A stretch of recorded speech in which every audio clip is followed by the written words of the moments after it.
Hello everyone, board बाबा में आप सभी का स्वागत है। हम हैं विकास गुप्ता और आप हैं हमारे प्यारे प्यारे विद्यार्थीगण। तो कृपया ध्यान दीजिए बाबू, जिस तरह से हम लोगों ने पिछले वीडियो में अंग्रेजी के प्रोज सेक्शन का पूरा ऑब्जेक्टिव अभी तक बिहार बोर्ड में जितना भी क्वेश्चन पूछा जा चुका है सभी के सभी ऑब्जेक्टिव्स को हम लोगों ने क्लियर कर दिया था। उसी तरह से आज हिंदी के गद्य खंड की बारी है। हिंदी में गद्य खंड के टोटल कई गो लेसन है? 13 गो लेसन है। 13 लेसन में अभी तक जितना भी प्रश्न पूछा गया है सभी के सभी प्रश्नों का ऑब्जेक्टिव, सभी के सभी ऑब्जेक्टिव आज हम लोग क्या करने वाले हैं, क्लियर करने वाले हैं। तो चलिए शुरू करते हैं एक एक ऑब्जेक्टिव की ना। प्रत्येक पाठ का नाम भी होगा, लेखक का नाम भी होगा, ठीक है। और मैं आपको यह भी बताते चलूंगा कि कौन सा पाठ क्या है, ठीक है। चलिए, लेकिन इससे पहले मैं आपको कुछ बातें बता दूं बाबू, ध्यान से सुनिएगा। आप हिंदी और अंग्रेजी में जितने भी पाठ दिए गए हैं ना, उस पाठ के लेखक के नाम, कवि के नाम जो भी है सब के सब आप याद कर लीजिए। इससे आपके एग्जाम का कुछ ऑब्जेक्टिव ना बहुत बढ़िया से बन जाएगा। अंग्रेजी में तो 10 नंबर सब्जेक्टिव में एकदम रखा हुआ है कि ना, जो मिलान करने वाला आता है। हाँ, खूब बढ़िया से याद कर लीजिए प्रत्येक पाठ का नाम, उसके कवि और लेखक का नाम। फिलहाल चलिए हम प्रोज खंड का वह माने गद्य खंड का पूरा ऑब्जेक्टिव क्या करते हैं, क्लियर करते हैं एकदम एक शॉर्ट में, ठीक है। चलिए, तो पहला लेसन है बातचीत, जो कि बाल कृष्ण भट्ट जी के द्वारा लिखा गया एक निबंध है। बातचीत क्या है बाबू? निबंध है, याद रखिएगा। आइए देखते हैं। पहला क्वेश्चन है, बाल कृष्ण भट्ट किस युग के रचनाकार हैं? किस युग के रचनाकार हैं? तो भारतेंदु युग के रचनाकार हैं। यदि काल पूछता है तो आधुनिक काल याद रखिएगा, ठीक है। यदि युग पूछेगा तो भारतेंदु युग, और काल पूछेगा तो आधुनिक काल। ओके, चलिए आगे बढ़ते हैं। अगला क्वेश्चन है, बाल कृष्ण भट्ट के पिता का नाम क्या था? बेनी प्रसाद भट्ट था, याद रखिएगा। तो बेनी प्रसाद भट्ट किधर है? तो ऑप्शन नंबर बी हो जाएगा, बेनी प्रसाद भट्ट। बेनी प्रसाद भट्ट टिक करके मत चलिएगा, ठीक है। चलिए, अगला क्वेश्चन है, दमयंती स्वयंवर किस लेखक की रचना है? दमयंती स्वयंवर यही कौन? तो बाल कृष्ण भट्ट जी की रचना है, याद रखिएगा, ठीक है। अभी तो खैर पाठ चल रहा है तो बाल कृष्ण भट्ट दिखाई दे रहे हैं कि बाल कृष्ण भट्ट जी का है तो टिक कर दीजिए, लेकिन एग्जाम में तो नहीं, ध्यान से टिक कीजिएगा, ठीक है। तो कौन है? तो बाल कृष्ण भट्ट जी है। अगला क्वेश्चन है, बातचीत शीर्षक निबंध के निबंधकार हैं, कौन है? बाल कृष्ण भट्ट जी हैं। किधर है बाल Krishna Bhatt ji? Option number B हो जाएगा, ठीक है। चलिए, अगला क्वेश्चन है बाबू, बाल कृष्ण भट्ट किस काल के रचनाकार है? अभी मैंने बोला था ना, युग आएगा तो भारतेंदु युग, लेकिन काल आएगा तो आधुनिक काल। ऑप्शन नंबर डी हो जाएगा, ठीक है। चलिए, अगला क्वेश्चन है, बातचीत साहित्य की कौन सी विद्या है? आप बताइए तो कौन सी विद्या है? अभी मैंने बताया था, निबंध है। ऑप्शन नंबर सी हो जाएगा। अगला क्वेश्चन है बाबू, बातचीत शीर्षक निबंध के अनुसार रस का समुद्र किनकी बातचीत में उमड़ा चला आता है? दो हमजोली सहेलियां जब बतियाती है ना, तो क्या होता है? तो रस का समुद्र एकदम उमड़ा चला आता है। चलिए, तो ऑप्शन नंबर ए हो जाएगा, ठीक है। अगला क्वेश्चन है, बाल कृष्ण भट्ट की रचना निम्न में से कौन सी है? इनमें से बाल कृष्ण भट्ट की रचना कौन सी है? तो बातचीत है, ऑप्शन नंबर ए हो जाएगा। चलिए, अगला क्वेश्चन है बाबू, 100 अजान एक सुजान, ध्यान दीजिएगा, 100 अजान एक सुजान नामक उपन्यास के उपन्यासकार कौन है? तो यही है, बाल कृष्ण भट्ट जी हैं। ऑप्शन नंबर सी हो जाएगा, ओके। चलिए आगे बढ़ते हैं। अगला अब आ गया, उसने कहा था। चंद्रधर शर्मा गुलेरी जी की एक अमर कथा है, ये कहानी है। उसने कहा था क्या है बाबू? कहानी है। आइए देखते हैं। पहला क्वेश्चन है, तेरी कुड़माई हो गई, तेरी सगाई हो गई। आए तो कुड़माई का अर्थ होता है सगाई, ठीक है। तेरी कुड़माई हो गई का किस कहानी से संबंध है? उसने कहा था कहानी से संबंध है, ऑप्शन नंबर बी हो जाएगा। अगला क्वेश्चन है, हिंदी कहानी के विकास में मील का पत्थर कौन सी कहानी मानी जाती है? जी हाँ, उसने कहा था कि जो कहानी है ना, वो हिंदी कहानी के विकास में मील का पत्थर मानी जाती है, याद रखिएगा, ठीक है। इस पर फिल्म भी बना हुआ है। चलिए, अगला क्वेश्चन है, चंद्रधर शर्मा गुलेरी की कहानी है, कौन है चंद्रधर शर्मा गुलेरी कहानी? उसने कहा था, ऑप्शन नंबर डी हो जाएगा। अगला क्वेश्चन है, उसने कहा था कहानी है, कैसी कहानी है बताइए? युद्ध की कहानी है कि दिव्य प्रेम की कहानी है कि प्रेम पर बलिदान होने की कहानी है? तो ये बाबू, उसमें युद्ध का भी वर्णन किया गया है, दिव्य प्रेम को भी दिखाया गया है, और प्रेम पर मर मिट जाता है लहना से, ओह, तो ये भी दिखाया गया है। इसलिए ऑप्शन नंबर डी हो जाएगा, इनमें से सभी हो जाएगा। अगला क्वेश्चन है, निम्न में से कौन सी रचना गुलेरी जी की नहीं है?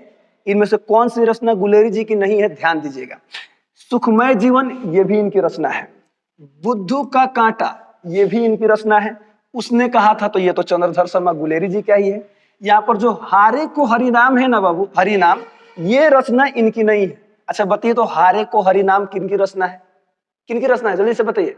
अर्धनारीश्वर पाठ के लेखक याद रखिएगा रामधारी सिंह दिनकर जी, ये उनका रचना है। ओके, तो इस क्वेश्चन के हिसाब से इसका ऑप्शन कौन हो जाएगा, तो डी हो जाएगा, क्योंकि ये गुलेरी जी की रचना नहीं है। अगर आप एग्जाम में पूछ देता है हारे को हरिनाम नाम किनकी रचना है, तो याद रखिएगा कौन, रामधारी सिंह दिनकर जी। ओके, चलिए अगला क्वेश्चन है, उसने कहा था किस प्रकार की कहानी है, याद रखिए कर्म प्रधान कहानी है, ऑप्शन नंबर बी हो जाएगा। अगला क्वेश्चन है, उसने कहा था कहानी के नायक कौन है, लहना सिंह। कौन, लहना सिंह। कौन लहना सिंह बोल रहा है जी, बहुत मार मारेंगे बाबू, ठीक है, यहाँ ध्यान दीजिए, लहना सिंह है। कौन है, लहना सिंह है, ठीक है, लहंगा सिंह नहीं, लहना सिंह। अगला क्वेश्चन है, उसने कहा था किस वर्ष की रचना है, बताइए उसने कहा था किस वर्ष की रचना है, याद रखिएगा 1915 की रचना है, ऑप्शन नंबर ए हो जाएगा। उसने कहा था कहानी के कहानीकार कौन है, अगला क्वेश्चन है, तो कहानीकार कौन है, आप बताइए कौन है, चंद्रधर शर्मा गुलेरी जी हैं, ऑप्शन आगे है, ध्यान दीजिएगा, तो चंद्रधर शर्मा गुलेरी। अगला क्वेश्चन, लोहना किस कहानी का पात्र है, उसने कहा था, ऑप्शन नंबर ए हो जाएगा। अगला क्वेश्चन है, चंद्रधर शर्मा गुलेरी किसके अभिभावक बनकर मेयो कॉलेज अजमेर में आए थे, याद रखिएगा खेतड़ी के नाबालिग राजा जय सिंह के। ओके, इसका ऑप्शन नंबर बी हो जाएगा, सॉरी सी हो जाएगा, यहां पर बी है यहां पर सी है, ठीक है। चलिए आगे बढ़ते हैं। अगला क्वेश्चन है, उसने कहा था शीर्षक कहानी में यह किसने कहा कि उद्यमी उठ सिगड़ी में कोले डाल, हजारा सिंह ने कहा था, सूबेदार हजारा सिंह ने कहा था, ऑप्शन नंबर बी हो जाएगा। चलिए अगला क्वेश्चन है, सूबेदारनी किस कहानी की पात्रा है, सूबेदारनी है कौन, तो ऑप्शन नंबर बी, उसने कहा था कहानी की पात्रा है। वजीरा सिंह किस कहानी का पात्र है, किस कहानी का, तो उसने कहा था, वजीरा सिंह कौन था, पलटन का विदूषक था, ये भी याद रखिएगा, ठीक है सर, और लहना सिंह का मित्र भी था, पलटन का विदूषक। ओके, वजीरा सिंह। चलिए आगे बढ़ते हैं। अगला क्वेश्चन है, निमोनिया से मरने वालों को मुरब्बे नहीं मिला करते, यह उक्ति किस शीर्षक पाठ से ली गई है, किससे ली गई है, याद रखिएगा उसने कहा था से ली गई है। अच्छा आप बताइए तो निमोनिया से मरने वाले को मुरब्बे नहीं मिला करते, किसने कहा था, ये वजीरा सिंह ने कहा था। किससे कह रहा था, तो लहना सिंह से कह रहा था, ठीक है। चलिए अगला क्वेश्चन है, देखते नहीं यह रेशम से कढ़ा हुआ सालू आए, यह पंक्ति किस शीर्षक कहानी की है, तो उसने कहा था कहानी की है, किसने कहा था, तो जो शुरू में छोटी लड़की थी जो सूबेदारनी बन जाती है। चलिए अगला क्वेश्चन नहीं है, आ गया संपूर्ण क्रांति। संपूर्ण क्रांति एक भाषण है, याद रखिएगा, जो जयप्रकाश नारायण जी के द्वारा पटना के गांधी मैदान में दिया गया था 1974 में। और वो कौन सा क्रांति हो रहा था उस समय, संपूर्ण क्रांति हो रहा था, ठीक है। तो चैप्टर का नाम क्या है, संपूर्ण क्रांति, एक भाषण है, याद रखिएगा। चलिए तो पहला क्वेश्चन है बाबू, जयप्रकाश नारायण रचित पाठ का नाम है, संपूर्ण क्रांति है, ऑप्शन नंबर सी हो जाएगा। अगला क्वेश्चन है, जयप्रकाश नारायण के बचपन का नाम बाउल था, क्या था, बाउल, तो किधर है बाउल, ऑप्शन नंबर सी हो जाएगा। अगला क्वेश्चन है, जयप्रकाश नारायण ने छात्र आंदोलन का नेतृत्व कब किया, अभी मैंने बताया 1974, याद रखिएगा, ऑप्शन नंबर ए हो जाएगा। अगला क्वेश्चन है, रिकंस्ट्रक्शन ऑफ इंडियन पॉलिसी नामक पुस्तक किसने लिखी थी, याद रखिएगा जयप्रकाश नारायण जी ने लिखी थी, ऑप्शन नंबर सी हो जाएगा। चलिए अगला क्वेश्चन है, निम्नांकित उदाहरण किस पाठ से लिया गया है, अपना देश पिछड़ा हुआ है बावजूद इसके कि हमने लोकतंत्र की स्थापना की है, संपूर्ण क्रांति, ऑप्शन नंबर ए हो जाएगा। अगला क्वेश्चन है, संपूर्ण क्रांति का नारा किसने दिया था, जयप्रकाश नारायण जी ने दिया था, ऑप्शन नंबर बी हो जाएगा। अगला क्वेश्चन है, संपूर्ण क्रांति के रचनाकार कौन है, जयप्रकाश नारायण जी हैं, ऑप्शन नंबर बी हो जाएगा। अगला क्वेश्चन है, जयप्रकाश नारायण मार्क्सवादी कब बने, बताइए जयप्रकाश नारायण मार्क्सवादी कब बने थे, याद रखिएगा 1924 ईस्वी में बने थे। ओके चलिए अगला क्वेश्चन है, जयप्रकाश नारायण का पुकार का नाम, अब आप बताइए ऑप्शन कौन सा सही है, बाउल, तो ऑप्शन नंबर डी हो जाएगा। अगला क्वेश्चन है, व्यक्ति से नहीं हमें तो नीतियों से झगड़ा है, सिद्धांतों से झगड़ा है, कार्यों से झगड़ा है, डैश डैश डैश, यानी कि और भी उसमें कुछ बातें थी। उक्त संभाषण किस समाजवादी लेखक का है, तो जयप्रकाश नारायण जी का है, ठीक है। कह रहे थे क्या करता है, ताली नहीं तालियां मत बजाइए, मेरी बात को ध्यान से सुनिए। कौन कह रहे थे, जयप्रकाश नारायण बोले, फिर बजेबा ताली, मैंने इस तरह नहीं बोल रहे, तू बोल रहे थे मैंने ताली मत बजाइए, ध्यान दीजिए, ठीक है। अगला क्वेश्चन है, शिक्षा प्राप्ति के लिए अमेरिका कौन गए थे, इसलिए उनको अमेरिका का दलाल कहा जाता है? कौन? जयप्रकाश नारायण गए थे। ऑप्शन नंबर सी हो जाएगा। अगला क्वेश्चन है, बिहार में हिंदी की वर्तमान स्थिति विषय पर लेख के लिए किसने सर्वोच्च पुरस्कार प्राप्त किया था? बताइए किसने किया? तो जयप्रकाश नारायण जी ने किया। ऑप्शन नंबर डी हो जाएगा। चलिए आगे बढ़ते हैं। अगला क्वेश्चन नहीं है, अर्धनारीश्वर, जो कि एक निबंध है, जो किन्होंने लिखा है? रामधारी सिंह दिनकर जी ने लिखा है। ठीक है, चलिए ध्यान देते हैं। पहला क्वेश्चन है बाबू, अर्धनारीश्वर शीर्षक पाठ के लेखक कौन है? तो अभी मैंने बताया रामधारी सिंह दिनकर है, जिनको राष्ट्र कवि के नाम से भी जाना जाता है, याद रखिएगा, राष्ट्र कवि रामधारी सिंह दिनकर जी। ओके, तो किधर है? Ramdhari Singh Dinkar. Option number C हो जाएगा। अगला क्वेश्चन है, दिनकर जी को निम्न में से कौन सा पुरस्कार दिया गया था? याद रखिएगा, पद्म भूषण इनको मिला था। तो पद्म भूषण कहाँ है? ऑप्शन नंबर बी हो जाएगा। ठीक है, पद्म भूषण इनको पुरस्कार मिला था रामधारी सिंह दिनकर जी को। अगला क्वेश्चन है, अर्धनारीश्वर कल्पित रूप है, शिव और पार्वती जी का कल्पित रूप है, तो शंकर और पार्वती। ऑप्शन नंबर बी हो जाएगा। चलिए अगला क्वेश्चन है, ज्ञानपीठ पुरस्कार से सम्मानित रचना है, तो रामधारी सिंह दिनकर जी द्वारा रचित उर्वशी जो है ना, इस पर उनको ज्ञानपीठ पुरस्कार मिला था। ओके, चलिए अगला क्वेश्चन है, रामधारी सिंह दिनकर की रचना इसमें से कौन सी है? बताइए कौन सी है? अर्धनारीश्वर है, बिल्कुल अर्धनारीश्वर है। ऑप्शन नंबर ए हो जाएगा। अगला क्वेश्चन है, अर्धनारीश्वर शीर्षक पाठ हिंदी साहित्य की कौन सी विद्या है? अभी मैंने शुरू में बताया था, आप बताइए कौन सी विद्या है? निबंध है। बहुत बढ़िया, बहुत तेज है मेरे बच्चे, यही जगह धाए धाए एग्जाम में मारिएगा। ठीक है, टिक मारिएगा, एकदम सबका सब सही करके आइएगा, हमें पता है। अगला क्वेश्चन देखिए, अगला क्वेश्चन है, रामधारी सिंह दिनकर किस विश्वविद्यालय में उप कुलपति के पद पर रहे हैं? यह बताओ तो बाबू, धाए दे। हाँ बहुत बढ़िया, भागलपुर विश्वविद्यालय, बहुत तेज है। ऑप्शन नंबर ए हो जाएगा। अगला क्वेश्चन है, अर्धनारीश्वर शीर्षक निबंध में शंकर और पार्वती का किस प्रकार रूप वर्णित है? कल्पित रूप वर्णित है। ऑप्शन नंबर सी हो जाएगा। आगे बढ़ते हैं। अगला पांचवा लेसन आगे बाबू, रोज सचिदानंद हीरानंद वात्स्यायन अज्ञे जी की ये कहानी है। क्या है? ये कहानी है। ठीक है, चलिए तो आइए देखते हैं। पहला क्वेश्चन है, मालती किस कहानी की पात्रा है? रोज कहानी की पात्रा है। ऑप्शन नंबर बी हो जाएगा। अगला क्वेश्चन है, निम्न में से किस कहानी में गैंग्रीन का उल्लेख है? किस कहानी में? तो रोज कहानी में। पहले इस कहानी का नाम क्या था? गैंग्रीन ही था, बाद में बदलकर क्या कर दिया गया? रोज कर दिया गया। ठीक है, याद रखिएगा। आगे बढ़ते हैं। अगला क्वेश्चन है, अज्ञेय के पिता का नाम क्या था? अब बताइए क्या था? डॉक्टर अभयानंद शास्त्री था कि डॉक्टर दयानंद शास्त्री था कि डॉक्टर हीरानंद शास्त्री था कि डॉक्टर अच्युतानंद शास्त्री था? क्या था? याद रखिएगा, डॉक्टर हीरानंद शास्त्री, इनके पिता का नाम था अज्ञेय जी का। ठीक है, चलिए अगला क्वेश्चन है, रोज कहानी के कहानीकार आप बताइए। अज्ञेय जी हैं, सचिदानंद हीरानंद वात्स्यायन अज्ञेय, इनका पूरा नाम है। ऑप्शन नंबर ए हो जाएगा। अगला क्वेश्चन है, मालती के पति का नाम है? मालती के पति का नाम महेश्वर है, तो महेश्वर कहने हैं? ऑप्शन नंबर सी में है। सोमेश्वर टिक कर मत चलेगा। ठीक है, महेश्वर है। ऑप्शन नंबर सी हो जाएगा। क्या थे महेश्वर? डॉक्टर थे। ठीक है, अगला कहानी है, रोज कहानी की नायिका कौन है? मालती है। ऑप्शन नंबर ए हो जाएगा। दूसरा सप्तक का प्रकाशन वर्ष है, बताइए दूसरा सप्तक का प्रकाशन वर्ष कौन सा है? याद रखिएगा 1951 है। लेकिन इसके पहले मैं आपको कुछ यहाँ पे बता दूं बाबू, ध्यान दीजिएगा। जब दूसरा सप्तक एग्जाम में पूछा है तो पहला इनका तार सप्तक था, फिर दूसरा सप्तक था, फिर तीसरा सप्तक था, और फिर अंत में आया था चौथा सप्तक। ठीक है, तो ध्यान दीजिएगा। तो दूसरा सप्तक 1951 में हुआ। ठीक है, आज जो पहला तार सप्तक था इनमें से -8 वर्ष घटा ली हो तो कितना हो जाएगा?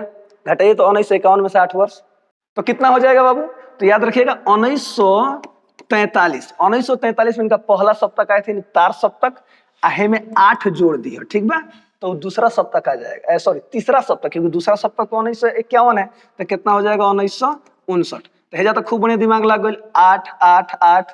ठीक है, लेकिन जो सबसे अंतिम था ना चौथा सप्तक, ढेर दिमाग मत लगाइए, ओकरा के याद कर लिया 1978। ठीक है, कैसे गो में 8 जोड़बो तो फेल आ जाए। तो 1978 में उनका चौथा सप्तक आया था। ठीक है, चलिए आगे बढ़ा जाए, ध्यान दीजिएगा।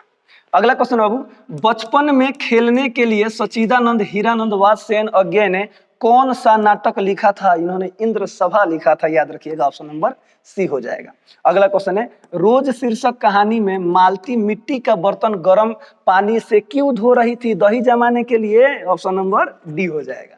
अगला क्वेश्चन है, मालती के बच्चे का नाम क्या था? टिटिया, टिटी, टिटी बड़ी रोता था कि ना जी, टीटी। अगला, एक लेख और एक पत्र, भगत सिंह। वाह, भगत सिंह का पाठ है। चलिए एक एक ऑब्जेक्टिव ध्यान से देखते हैं। चलिए पहला क्वेश्चन बाबू, एक लेख और एक पत्र में भगत सिंह जी ने किसको पत्र लिखा था? किनको पत्र लिखा था? तो अपने मित्र सुखदेव जी को पत्र लिखा था। ओके। अगला क्वेश्चन है, एक लेख और एक पत्र शीर्षक पाठ के लेखक कौन है? हमारे भगत सिंह जी हैं, याद रखिएगा, ऑप्शन नंबर सी हो जाएगा। अगला क्वेश्चन है, एक लेख और एक पत्र शीर्षक पाठ क्या है? तो ये क्या है? ऐतिहासिक पत्र है, याद रखिएगा, और उसमें एगो निबंध भी है। ठीक है, क्योंकि एक लेख और एक पत्र आप देख रहे हैं, हम मुझे शुरू में ही बताना चाहिए था ये क्या है। तो एक लेख और एक ऐतिहासिक पत्र भी है। ठीक है, याद रखिएगा, ऑप्शन नंबर इसका ए हो जाएगा। अगला क्वेश्चन है, भगत सिंह के पिता का नाम क्या था? बताइए, भगत सिंह के पिता का नाम क्या था? सरदार किशन सिंह था, ऑप्शन नंबर बी हो जाएगा। अगला क्वेश्चन है, भगत सिंह जी का जन्म कब हुआ था? तो याद रखिएगा, भगत सिंह जी का जन्म 28 सितंबर 1907 ईस्वी को हुआ था, लेकिन इनका मृत्यु भी आप बाबू याद रखिएगा 23 मार्च 1931 ईस्वी को इनकी क्या हो गई थी? मृत्यु हो गई थी। बताइए, महज 23 से 24 साल की उम्र में इनकी मृत्यु हो गई। हमारे देश के लिए इन्होंने अपने प्राण को त्याग दिया। ऐसे ऐसे महापुरुष थे हमारे देश में, जरा सोचिए, ऐसे ऐसे महापुरुषों को हमारा हमेशा सैल्यूट है। अगला क्वेश्चन है, जब देश के भाग्य का निर्णय हो रहा हो तो व्यक्तियों के भाग्य को पुण्यता भुला देना चाहिए, यह उक्ति किस शीर्षक पाठ से है? तो हमारे भगत सिंह जी ने कहा था। तो ऑप्शन नंबर ए हो जाएगा, एक लेख और एक पत्र का। अगला क्वेश्चन है बाबू, भगत सिंह की रचना निम्न में से कौन है? बताइए, भगत सिंह की रचना इसमें से निम्न में से कौन सा है? तो ऑप्शन नंबर बी हो जाएगा, एक लेख और एक पत्र। आगे आगे वो ओ सदनीरा, ये जगदीश चंद्र माथुर जी द्वारा रचा गया एक निबंध है, याद रखिएगा। ठीक है, और ये एक बार ये घूमने आए हैं इधर चंपारण साइड की ओर, तभी उन्होंने जो जो चीजें वहां पर देखा है, तो इसलिए ये पाठ क्या किया उन्होंने रचा हुआ है। ठीक है, चलिए ध्यान देते हैं। पहला क्वेश्चन है, ओ सदनीरा शीर्षक निबंध में वर्णित मन कैसे ताल है? किताब में ना दो चीज का जिक्र किया गया, एगो मन का और एगो चौर का। तो याद रखिएगा, जो मन होता है ना बाबू, वो गहरे और विशाल ताल होते हैं, और जो चौर होता है ना, वो उथले और छिछले ताल होते हैं, याद रखिएगा। ठीक है, आप मतलब अभी ये याद कर लीजिए। अभी आपके क्वेश्चन में मन दिया है तो गहरे और विशाल ताल होते हैं। ठीक है, चलिए अगला क्वेश्चन है, ओ सदनीरा किस विद्या के अंतर्गत आता है? तो अभी मैंने बताया था, तो ये निबंध है। ठीक है, चलिए अगला क्वेश्चन है, बहुजन संप्रेषण के माध्यम पुस्तक किसने लिखी है? तो अभी जिनका पाठ चल रहा है वही ना है, तो जगदीश चंद्र माथुर जी। लेकिन बाबू एग्जाम में ठीक से टिक कीजिएगा। ठीक है, एग्जाम में पाठवा मेंशन नहीं होगा। ठीक है, चलिए आगे बढ़ते हैं। अगला क्वेश्चन है, इनमें से कौन सी रचना जगदीश चंद्र माथुर की है? बताइए, कौन सी रचना है? बातचीत है कि वो सदानीरा है कि तिरिछ है कि हंसते हुए मेरा अकेलापन है? वो सदानीरा है। ठीक है, अगला क्वेश्चन है, ओ सदानीरा शीर्षक पाठ के लेखक कौन है? जगदीश चंद्र माथुर जी हैं। यही टाइप के क्वेश्चन आएगा, टेंशन मत लीजिए, आप सब टिक करके आएंगे, आप देख लीजिएगा। ठीक है, अगला क्वेश्चन है, ओ सदानीरा शीर्षक पाठ के अनुसार सन 1962 की बाढ़ का दृश्य जिन्होंने देखा है, उन्हें रामचरितमानस के किसके क्रोध रूपी नदी के बाढ़ याद आ गई होगी? किसके? तो कैकई, ऑप्शन नंबर सी हो जाएगा। चलिए अगला क्वेश्चन है, ओ सदानीरा पाठ के अनुसार गांधी जी ने आश्रम विद्यालय कहाँ स्थापित किया था? याद रखिएगा, बड़हरवा, मधुबन और भितिहरवा में करवाया था उन्होंने आश्रम विद्यालय का स्थापना। ठीक है, चलिए अगला क्वेश्चन है, धांगड़ों को 18वीं शताब्दी के अंत में किस कार्य के लिए लाया गया था? नील की खेती के लिए लाया गया था, ऑप्शन नंबर ए हो जाएगा। अगला क्वेश्चन है, गंडक नदी की चर्चा किस शीर्षक पाठ में हुई है? ओ सदानीरा पाठ में हुई है, ऑप्शन नंबर ए हो जाएगा। अगला क्वेश्चन है, तीन कठिया प्रथा का संबंध किससे है? हींग रोंग सेनुर सॉरी हींग कपास नील रंग किससे है? तो नील से, ऑप्शन नंबर सी हो जाएगा। अगला क्वेश्चन है, आपस में धांगड़ किस भाषा में बात करते थे? मिश्रित ओराव, ऑप्शन नंबर सी हो जाएगा। ठीक है, चलिए आगे बढ़ते हैं अगले क्वेश्चन पे। अगला क्वेश्चन, अगला सिपाही की माँ मोहन राकेश जी द्वारा रचा गई एक एकांकी है। एगो एकांकी होता है, एगो नाटक होता है, याद रखिएगा। तो ये एक एकांकी है, ठीक है। चलिए, तो पहला क्वेश्चन है, सिपाही की माँ के रचयिता कौन है? तो मोहन राकेश जी है, ऑप्शन नंबर ए हो जाएगा। अगला क्वेश्चन है, मोहन राकेश के बचपन का नाम क्या था? तो याद रखिएगा, मदन मोहन गुगलानी था मोहन राकेश जी के बचपन का नाम। अगला क्वेश्चन है, मोहन राकेश रचित नाटक संग्रह है, हाँ, इसमें से नाटक संग्रह कौन सा है? आप बताइए तो। उत्तर प्रियदर्शी है, कि पहला राजा है, कि सत्य हरिश्चंद्र है, कि आषाढ़ का एक दिन है? याद रखिएगा, आषाढ़ का एक दिन है, ऑप्शन नंबर डी हो जाएगा, ठीक है। चलिए आगे बढ़ते हैं। अगला क्वेश्चन है, फौजी वहां लड़ने के लिए हैं, वे भाग नहीं सकते हैं, जो फौज छोड़कर भागता है गोली मार दी जाती है। उपयुक्त उदाहरण किस पाठ से लिया गया है? तो सिपाही की मां से लिया गया है। और हईबतिया किन्होंने कहा था? तो जो वर्मा से लड़कियां आई थी ना, तो उन्होंने ये कहा था, ठीक है। चलिए अगला क्वेश्चन है, लड़की 1 और लड़की 2 आई थी लो, वही उन्हीं लोगों ने कहा था। अगला क्वेश्चन है, रंगून कहाँ है? वर्मा में है। अगला क्वेश्चन है, मोहन राकेश किस आंदोलन के प्रमुख हस्ताक्षर थे? बताइए, मोहन राकेश किस आंदोलन के प्रमुख हस्ताक्षर थे? नई कहानी आंदोलन के, कि कविता आंदोलन के, कि स्वाधीनता आंदोलन के, कि समाज सुधार आंदोलन के? याद रखिएगा, नई कहानी आंदोलन के ये क्या थे? प्रमुख हस्ताक्षर थे, ओके। अगला क्वेश्चन है, सिपाही की मां शीर्षक पाठ में हड्डियों का चलता फिरता ढांचा कौन था? दीनू कुम्हार था, ऑप्शन नंबर बी हो जाएगा। अगला क्वेश्चन है, नाटक के क्षेत्र में जयशंकर प्रसाद के बाद की सबसे बड़ी प्रतिभा कौन माने जाते हैं? तो मोहन राकेश माने जाते हैं, याद रखिएगा, ऑप्शन नंबर डी हो जाएगा। अगला क्वेश्चन है, बिस्नी किस एकांकी की पात्रा है? तो बिस्नी सिपाही की मां थी बिस्नी, ऑप्शन नंबर ए हो जाएगा। अगला क्वेश्चन है, मोहन राकेश का जन्म स्थान कहाँ है? बताइए, मोहन राकेश का जन्म स्थान कहाँ है? याद रखिएगा, Amritsar Punjab, option number C हो जाएगा, ओके। अगला क्वेश्चन है, मुन्नी डाक गाड़ी के पीछे क्यों जाती है? तो चिट्ठी लेने के लिए जाती है, कि भैया चिट्ठी भेजेगा तो चिट्ठी पढ़ेंगे। अगला क्वेश्चन है, मानक बिस्नी से दूध की जगह क्या मांगता है? पानी पानी पानी पानी चाहिए मुझे।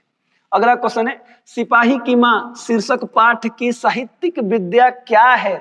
एकांकी है, मैंने शुरू में ही बताया था, ऑप्शन नंबर सी हो जाएगा। अगला क्वेश्चन है, जानवर और जानवर शीर्षक रचना किसकी है? तो जानवर और जानवर मोहन राकेश जी के, याद रखिएगा, ऑप्शन नंबर बी हो जाएगा। अगला क्वेश्चन है, सिपाही की मां शीर्षक एकांकी की मुन्नी की अवस्था क्या थी? तो मुन्नी 14 वर्ष की थी, ऑप्शन नंबर डी हो जाएगा। आगे बढ़ते हैं। अगला, प्रगीत और समाज नामवर सिंह जी द्वारा रचा गया ये क्या है बाबू? तो प्रगीत और समाज एक निबंध है, याद रखिएगा।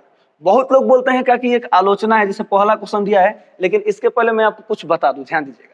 इनकी एक आलोचनात्मक पुस्तक है, वाद विवाद संवाद, याद रखिएगा, वहां से ये एक निबंध लिया गया है, प्रगीत और समाज, ठीक है। तो आलोचना टिक नहीं करना है बाबू। तो पहला क्वेश्चन है, नामवर सिंह द्वारा लिखित प्रगीत और समाज क्या है? तो ये एक निबंध है, ऑप्शन नंबर बी हो जाएगा। आगे बढ़ते हैं। अगला क्वेश्चन है, आलोचना त्रैमासिक के प्रधान संपादक कौन थे? आलोचना त्रैमासिक के प्रधान संपादक कौन थे? याद रखिएगा, नामवर सिंह जी थे, ऑप्शन नंबर सी हो जाएगा। आगे बढ़ते हैं। अगला क्वेश्चन है, प्रगीत और समाज शीर्षक पाठ के अनुसार आचार्य रामचंद्र शुक्ल के काव्य सिद्धांत आदर्श क्या थे? ये प्रबंध काव्य, याद रखिएगा, ऑप्शन नंबर डी हो जाएगा। अगला क्वेश्चन है, किन्होंने प्रायः लंबी कविताएं लिखी हैं? तो गजानन माधव मुक्ति बोध जी ने प्रायः लंबी कविताएं लिखी हैं। हमारे भी किताब में वो पाठ पढ़ना है, गजानन माधव मुक्ति बोध जी का पाठ कौन सा है बताइए तो जन जन का चेहरा एक। चलिए अगला क्वेश्चन है, 20वीं सदी में प्रगीतात्मकता का दूसरा उन्मेष कैसा हुआ? एकदम रोमांटिक हुआ था, याद रखिएगा। तो रोमांटिक उत्थान के साथ ऑप्शन नंबर बी हो जाएगा। अगला क्वेश्चन है, जनयुग पत्रिका के संपादक कौन थे? जनयुग पत्रिका के संपादक कौन थे? नामवर सिंह थे, ऑप्शन नंबर डी हो जाएगा। आगे बढ़ते हैं। अगला जूठन आ गया। ओम प्रकाश वाल्मीकि जी की एक आत्मकथा है, याद रखिएगा, ये आत्मकथा है, ठीक है। चलिए तो पहला क्वेश्चन है, दलित साहित्य का सौंदर्य शास्त्र नामक आलोचना पुस्तक किसने लिखी है? तो ओम प्रकाश वाल्मीकि जी। तो दलित जहां भी आएगा ना वो भी याद रखिएगा, कोई भी रचना आ जाए या जो भी है उसमें ओम प्रकाश वाल्मीकि आपको याद रखना है, ठीक है। तो वो जूठन पाठ किनका है, तो ओम प्रकाश वाल्मीकि जी का है। दलित साहित्य का सौंदर्य शास्त्र किनका है, ओम प्रकाश वाल्मीकि जी का है, ठीक है। अगला क्वेश्चन है, जूठन क्या है, अभी मैंने बताया था, आप बताइए क्या है, ये एक आत्मकथा है, ऑप्शन नंबर डी हो जाएगा। अगला क्वेश्चन है, जूठन शीर्षक रचना हिंदी साहित्य की कौन सी विद्या है, वही वाला क्वेश्चन में फिर पूछ दिया, तो आत्मकथा है, ऑप्शन नंबर सी हो जाएगा। अगला क्वेश्चन है, ओम प्रकाश वाल्मीकि की रचना है, इनमें से ओम प्रकाश वाल्मीकि की रचना कौन है, आप बताइए, ऑप्शन नंबर सी जूठन है। अगला क्वेश्चन है, जूठन शीर्षक आत्मकथा में स्कूल के हेडमास्टर का नाम क्या था, कलीराम था, ऑप्शन नंबर ए हो जाएगा। आगे बढ़ते हैं। अगला क्वेश्चन है, ओम प्रकाश वाल्मीकि को डॉक्टर अंबेडकर राष्ट्रीय पुरस्कार कब प्राप्त हुआ था, बताइए कब प्राप्त हुआ था, 1993 में हुआ था, ऑप्शन नंबर सी हो जाएगा। अगला क्वेश्चन है, ओम प्रकाश और सुखदेव सिंह त्यागी किस शीर्षक पाठ के पात्र हैं, जूठन शीर्षक पाठ में आए हैं, ऑप्शन नंबर ए हो जाएगा। लेखक को स्कूल में झाड़ू लगाते हुए किसने देख लिया था, उनके पिताजी ने देख लिया था, ऑप्शन नंबर सी हो जाएगा। अगला क्वेश्चन है, सदियों का संताप शीर्षक कृति किनकी है, सदियों का संताप किन्होंने लिखा है, ओम प्रकाश वाल्मीकि जी ने लिखा है, ऑप्शन नंबर ए हो जाएगा। अगला क्वेश्चन है, ओम प्रकाश वाल्मीकि का जन्म कहाँ हुआ था, याद रखिएगा बरला मुजफ्फरनगर में हुआ था, ऑप्शन नंबर ए हो जाएगा। अगला क्वेश्चन है, जूठन शीर्षक आत्मकथा के लेखक के बड़े भाई का नाम क्या था, सुखवीर था, ऑप्शन नंबर ए हो जाएगा। आगे बढ़ते हैं। अगला है बाबू, हंसते हुए मेरा अकेलापन, जो कि मलय जी की लिखी गई एक डायरी है, क्या है, डायरी है, याद रखिएगा एक डायरी है, ओके। चलिए पहला क्वेश्चन है, मलयज की रचना नहीं है, पूछ रहा है कि मलयज की रचना इसमें कौन नहीं है, ओके। तो आइए, न आने वाला कल, ये भी नहीं है, सदियों का संताप, ये भी नहीं है क्योंकि आप लोगों ने अभी देखा, ये ओम प्रकाश वाल्मीकि जी का है। बकलम खुद, ये भी नहीं है, इसका ऑप्शन नंबर डी हो जाएगा। लेकिन इससे पहले आप हमें बताइए कि न आने वाला कल किन्होंने लिखा है, बकलम खुद किन्होंने लिखा है तो तुम लोग बताइए, जो लोग कैसे कभी पढ़ लो कि ओम प्रकाश वाल्मीकि जी ने लिखा है, कमेंट कीजिए तो कौन लिखा है। चलिए हम बताते हैं, ठीक है। याद रखिएगा, न आने वाला कल ये मोहन राकेश जी की रचना है, और जो बकलम खुद है ये नामवर सिंह जी ने लिखा है, ठीक है, याद रखिएगा, अगर एग्जाम में पूछता है तो टिक कर दीजिएगा। चलिए आगे बढ़ते हैं। अगला क्वेश्चन बाबू, हंसते हुए मेरा अकेलापन किस विद्या की रचना है, अभी मैंने बोला था ना ये क्या है, डायरी है। अगला क्वेश्चन है, जख्म पर धूल शीर्षक कविता किसकी रचना है, मलयज जी की रचना है, ऑप्शन नंबर बी हो जाएगा। अगला क्वेश्चन है, आदमी यथार्थ को जीता ही नहीं यथार्थ को रचता भी है, यह कथन किस लेखक का है, तो मलयज जी का है।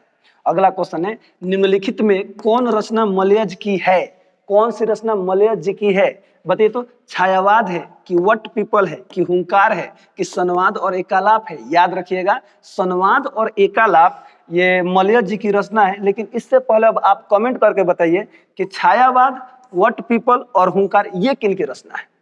चलिए हम बताते हैं ये किन की रचना है। देखिए जो छायावाद है ना, तो छायावादी कवि होते हैं, लेखक होते हैं, तो हमारे पाठ में कौन है, तो जयशंकर प्रसाद जी है, ठीक है। और जो वट पीपल और जो हुंकार है ना, ये रामधारी सिंह दिनकर जी ने लिखा है, दोनों के दोनों चैप्टर्स, ओके, याद रखिएगा। चलिए आगे बढ़ते हैं। अगला क्वेश्चन में तिरिछ पाठ आ गया, उदय प्रकाश जी के द्वारा रचा गया एक जादुई यथार्थ है। तिरिछ क्या है बाबू, जादुई यथार्थ है, ठीक है, आधुनिक त्रासदी भी बोल सकते हैं, ओके, कहानी की तरह है। चलिए आइए टिक करते हैं।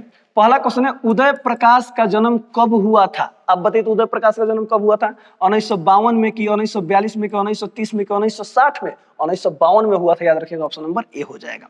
अगला क्वेश्चन है, तिरिछ किस प्रकार की कहानी है, आधुनिक त्रासदी है, अभी मैंने बताया था, ऑप्शन नंबर ए हो जाएगा, ओके। अगला क्वेश्चन है, तिरिछ शीर्षक पाठ में लेखक के पिताजी कितने साल के हैं, 55 साल के हैं, ऑप्शन नंबर सी हो जाएगा। अगला क्वेश्चन है, उदय प्रकाश की माता का नाम क्या है, उदय प्रकाश की माता का नाम क्या है, याद रखिएगा गंगा देवी है इनकी माता का नाम। अगला क्वेश्चन है, तिरिछ शीर्षक कहानी के कहानीकार के अनुसार दशहरे के दिन में किस पक्षी को देखना चाहिए, माने बहुत जरूरी होता है देखना, तो नीलकंठ, ऑप्शन नंबर सी हो जाएगा। अगला क्वेश्चन है, पॉल गोमरा का स्कूटर किसकी रचना है, तो यही है, कौन है, Uday Prakash ji, option number A हो जाएगा। चलिए अगला शिक्षा पाठ, सबसे लास्ट पाठ, जे कृष्णमूर्ति जी द्वारा लिखा गया एक शिक्षा शास्त्र है, याद रखिएगा। तो शिक्षा पाठ, चलिए इसका ऑब्जेक्टिव कर लेते हैं। पहला क्वेश्चन है बाबू, शिक्षा शीर्षक निबंध के रचनाकार कौन है, बताइए। तो ऑप्शन नंबर ए हो जाएगा, जे कृष्णमूर्ति जी हैं। चलिए, एक निबंध भी है, जी हाँ, शिक्षा शास्त्र है और निबंध भी है, ठीक है। आगे बढ़ते हैं। अगला क्वेश्चन है, लीडबेटर की नजर में जे कृष्णमूर्ति क्या थे, तो विश्व शिक्षक थे, ऑप्शन नंबर सी हो जाएगा। अगला क्वेश्चन है, जहां भय है वहां मेधा नहीं हो सकती, किस पठित पाठ की उक्ति है, तो शिक्षा पठित पाठ की उक्ति है, ऑप्शन नंबर डी हो जाएगा। अगला क्वेश्चन है, जे कृष्णमूर्ति का पूरा नाम क्या है, Jiddu Krishnamurti, option number B हो जाएगा। अगला क्वेश्चन, शिक्षा शीर्षक पाठ के अनुसार सत्य की खोज तभी संभव है जब स्वतंत्रता हो, आजादी हो, ऑप्शन नंबर ए हो जाएगा। अगला क्वेश्चन है, C.W. लीडबेटर किनमें विश्व शिक्षक का रूप देखते थे, अभी वही वाला क्वेश्चन था, वही उल्टा क्वेश्चन पूछ दिया है। तो किसमें, तो जे कृष्णमूर्ति जी में देखते थे। अगला क्वेश्चन है, जे कृष्णमूर्ति के पिता का नाम क्या था, बताइए, जे कृष्णमूर्ति के पिता का नाम क्या था, तो नारायण जिद्दू था, ऑप्शन नंबर ए हो जाएगा। अगला क्वेश्चन है, शिक्षा शीर्षक पाठ क्या है, तो शिक्षा शास्त्र है, ऑप्शन नंबर ए हो जाएगा। अगला क्वेश्चन है, जे कृष्णमूर्ति की रचना निम्न में से कौन सी है, हमने बताया कौन सी है, आप बताइए कौन सी है, शिक्षा है, ऑप्शन नंबर ए हो जाएगा, ठीक है। चलिए, तो इस प्रकार से हिंदी के गद्य खंड का पूरा PYQ ऑब्जेक्टिव हम लोगों ने क्लियर कर लिया। अब बारी है काव्य खंड की, तो हर एक चीज आपको एग्जाम के पहले तक आपके पास होगा, ठीक है। आप खूब बढ़िया से बस पढ़ाई कीजिए, मेहनत कीजिए, लगे रहिए, और एग्जाम में एकदम जाकर एकदम गर्दा उड़ा दीजिए। उसके बाद से 2 महीना तो आराम करना ही करना है कि ना। चलिए, तो हंसते रहिए, मुस्कुराते रहिए, गाते रहिए, गुनगुनाते रहिए, हमेशा खुश रहिए। मिलते हैं अगले वीडियो में, तब तक के लिए जय हिंद।